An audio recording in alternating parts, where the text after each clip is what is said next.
Is it on? It's Hi all. everyone, thank you. I'm Marcus Manovic, I'm a monetization designer in Romania. Today I want to talk about color issues, different cultures, and how different places in the world interpret colors differently. Originally I come from the advertising industry. It is nothing like Madman, nothing at all.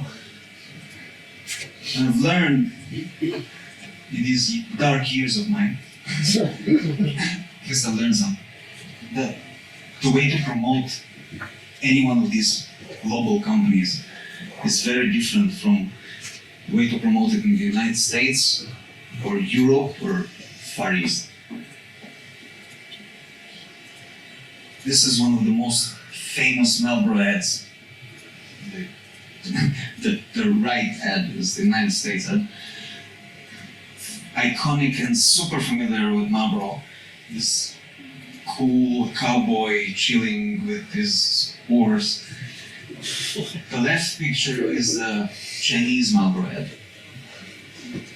And besides the hat maybe, and the general idea of the cool smoking man, they're very unsimilar.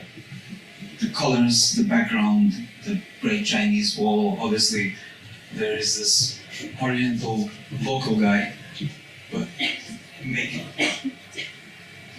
make Chinese relate to it, obviously, the great wall, but other than that, they're very different. Did you know that branches in Europe of McDonald's are green? This picture was taken in Sweden, and basically McDonald's started because of this health awareness issue.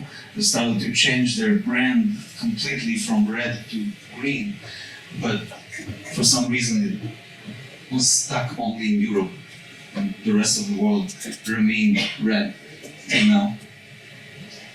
If you enter McDonald's websites from the United States, you will see a completely different promotional banners from what you would see if you entered it from the United Kingdom. The right images is from McDonald's.com, which advertise donut sticks and bacon, and the left ones talk about mozzarella dippers and this signature collection of some chef or whatever.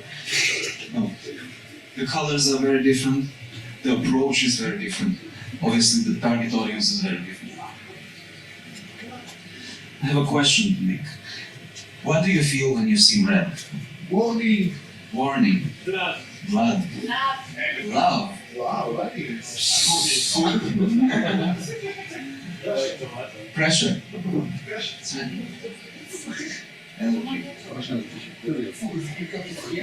So what happened?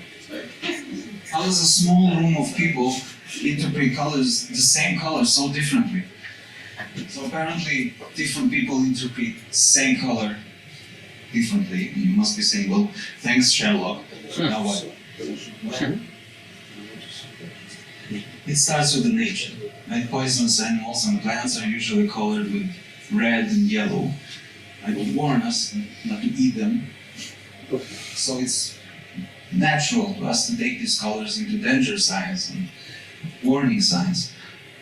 But then evolution came along, and in time different cultures created different interpretations, whether because of the traditions, the landscapes, the religion.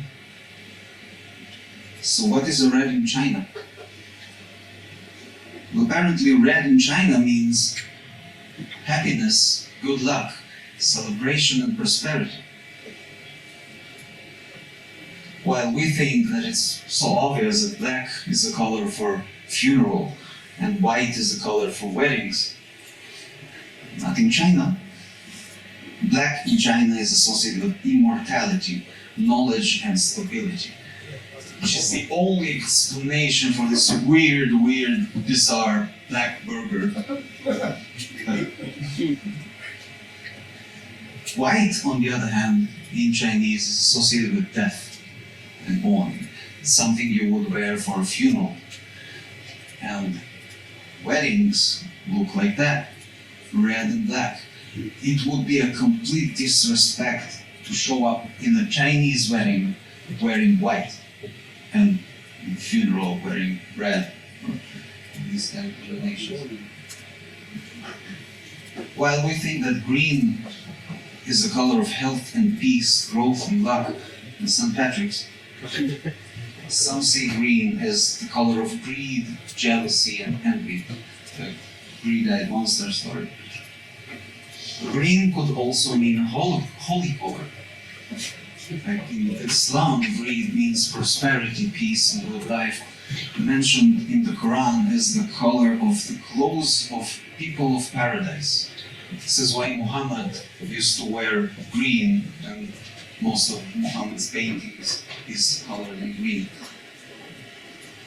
So, different cultures interpret colors very differently. They don't even name the same colors the same way. While in English, there are 11 main colors, in Russia there are 12. So how do we deal with that in slots? These are random players from the Slotomania supergroup. As you can see, one is from Canada, the other one is Mexico, Chile, United States, United Kingdom, New Zealand. So we have what is called multiple audiences, which means it's one product for different target audiences. So what do we do? The way to fight it is by variety. Obviously, whoever likes the American theme will go play the American theme, and whoever likes the Chinese theme will go play the Cow Knights. And we have these awesome themes, and every machine brings you into a whole world of colors and emotions. And they are so completely different one from another, and carefully picked. The monetization design is trying to get very loyal to the machine itself. Seth Godin was said, don't find customers for your products, find products for your customers. Seth Godin is one of the biggest marketing gurus of our days, like 18 best-selling books or something. So I think that this is exactly what we're doing here.